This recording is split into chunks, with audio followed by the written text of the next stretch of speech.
تو آیت نمبر 6 میں اللہ تعالیٰ نے اہل ایمان کی تربیت فرمائی ہے، اور اس آیت نمبر 6 میں اہم نکات یہ ہیں، اللہ تعالیٰ نے فرمایا اس آیت مبارکہ میں مسلمانوں کو چاہیے کہ اپنے گھر والوں کی تربیت کرتے رہے، گھر کا ماحول اسلامی رکھنا چاہیے، بچوں کو دین سکھانا چاہیے، اور سب سے پہلے مردوں کو چاہیے کہ اپنے آپ کو بدلیں، خود کو بدلیں، اور گھر کے اندر والد کو ذمہ دار ہونا چاہیے۔ جس طرح خود دین پر عمل کر رہا ہے، اسی طرح اپنے گھر والوں کو بھی دین پر عمل کرنے کے لیے کہے، ان کو ترغیب دے، ان کی اصلاح کرے، ان کو نیک اعمال پر لائے، نماز پر لائے۔ اب اگر گھر والے نماز نہیں پڑھتے، بچے نماز نہیں پڑھتے، تو اپنی اولاد کو، اپنے گھر والوں کو نماز پر لائیں، دینی احکامات پر عمل کروائیں۔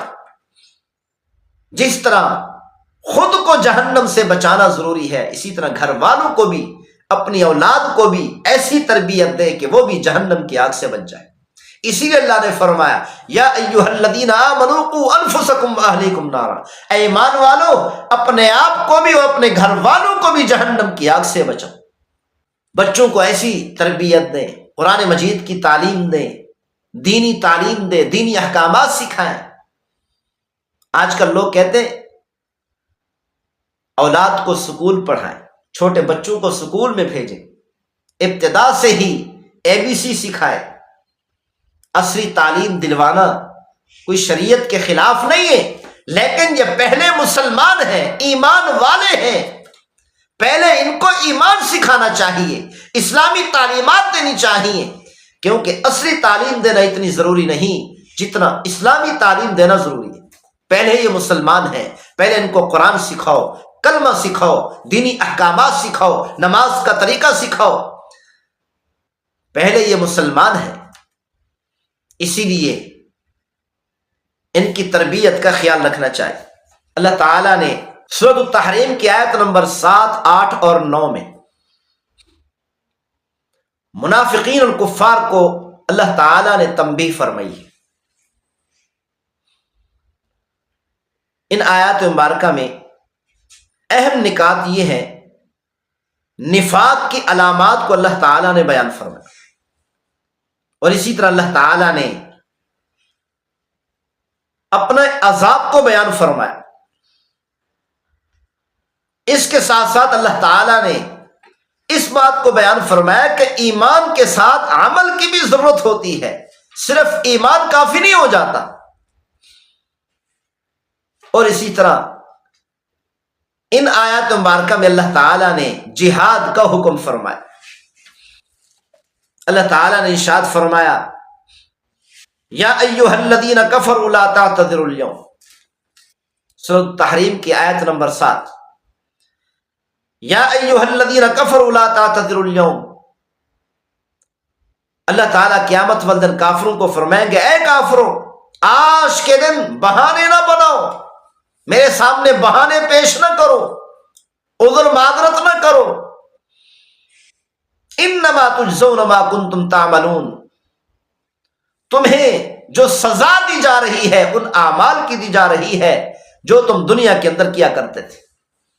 دنیا کے اندر تم نے کفر کیا، شرک کیا، اللہ کی نافرمانی کی، اللہ کے خلاف بغاوت کا اعلان کیا، آج کے دن تمہیں جہنم میں ڈالا جا رہا ہے، یہ سزا دی جا رہی ہے، ان اعمال کی سزا ہے، اس کفر کی سزا ہے، اس شرک کی سزا ہے جو تم دنیا کے اندر کیا کرتے تھے۔ اللہ تعالیٰ نے ایمان والوں کو فرمایا یا ایھا الذین آمنوا توبوا الی اللہ توبۃ نصوحا، اے ایمان والو اللہ کے سامنے پکی توبہ کرو، سچی توبہ کرو، صحیح طریقے سے توبہ کرو۔ توبہ کسے کہتے ہیں؟ 3 چیزوں کا نام ہے۔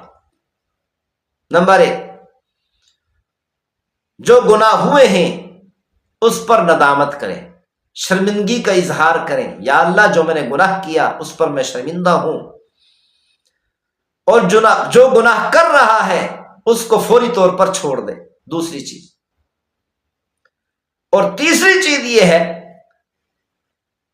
کہ آئندہ گناہ نہ کرنے کا عزم کرے، یا اللہ آج کے بعد گناہ نہیں کروں گا۔ اگر توبہ کے اندر یہ تین باتیں ہیں تو اس توبہ کو پکی توبہ کہتے ہیں، سچی توبہ کہتے ہیں۔ تو اسی لیے اللہ نے فرمایا ایمان والو پکی توبہ کرو، عسى ربکم ان یکفر عنکم سیئاتکم، امید ہے کہ تمہارا رب تمہارے گناہوں کو معاف کر دے، وَيُدْخِلَكُمْ جَنَّاتٍ تَجْرِي مِن تَحْتِهَا الْأَنْهَارُ، اور اللہ تعالیٰ تمہیں ایسے باغات میں داخل کر دے جن باغات کے نیچے نہریں جاری ہوں گی۔ يَوْمَ لَا يُخْزِي اللَّهُ النَّبِيَّ وَالَّذِينَ آمَنُوا مَعَهُ، اس دن میں جس دن اللہ تعالیٰ اپنے محبوب صلی اللہ علیہ وسلم کو اور محبوب صلی اللہ علیہ وسلم کے ساتھ ایمان لانے والوں کو کبھی رسوا نہیں کرے گا۔ اللہ تعالیٰ نہ تو اپنے نبی کو رسوا کرے گا اور نہ ہی ایمان والوں کو رسوا کرے گا۔ دنیا کے اندر جو ایمان لے آئے، اللہ تعالیٰ کے احکامات پر عمل کرتے رہے، محبوب صلی اللہ علیہ وسلم پر ایمان لے آئے، اللہ تعالیٰ ان کو کبھی رسوا نہیں ہونے دے گا۔ نورہم یسعی بین ایدیہم وبایمانہم، ان ایمان والوں کا نور ان کے سامنے دوڑ رہا ہوگا اور ان کے دائیں جانب دوڑ رہا ہوگا۔ یقولون ربنا اتمم لنا نورنا واغفر لنا، اور یہ کہہ رہے ہوں گے اے ہمارے پروردگار ہمارے نور کو مکمل فرما، ہمارے نور کو ہمیشہ رکھنا۔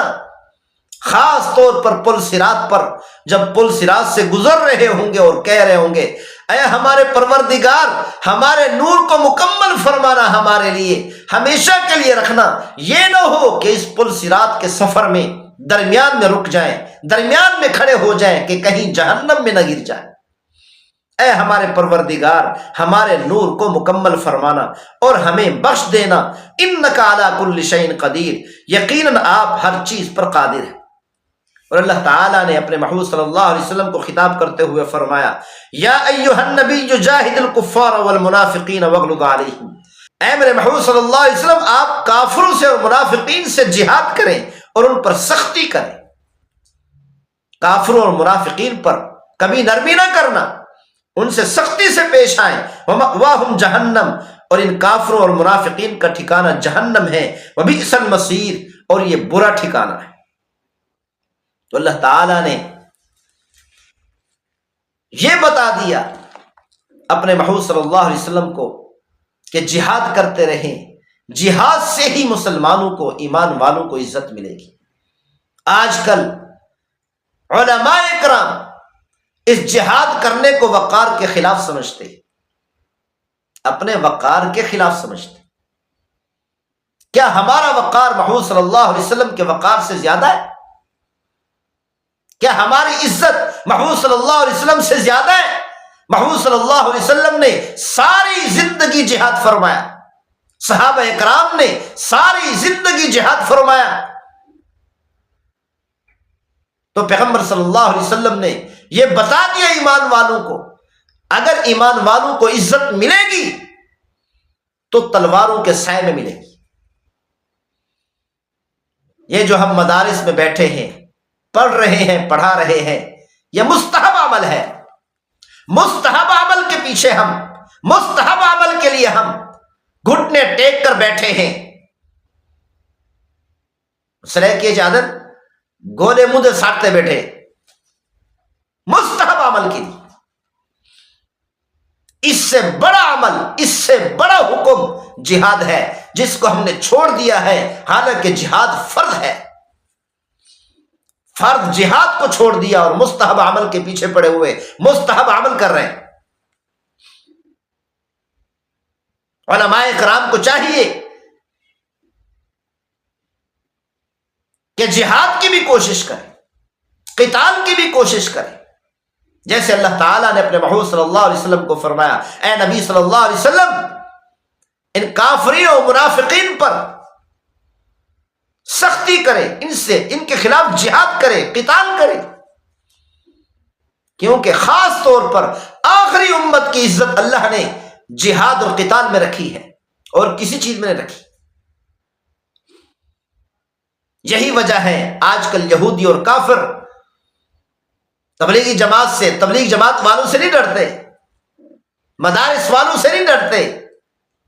اگر ان کو ڈر اور خوف ہے تو مجاہدین سے ہے. ان کو پتہ چل جائے کہ فلاں جگہ پر مجاہدین ہے، ان کو رگڑنے کی، صفحہ ہستی سے مٹانے کی کوشش کرتے.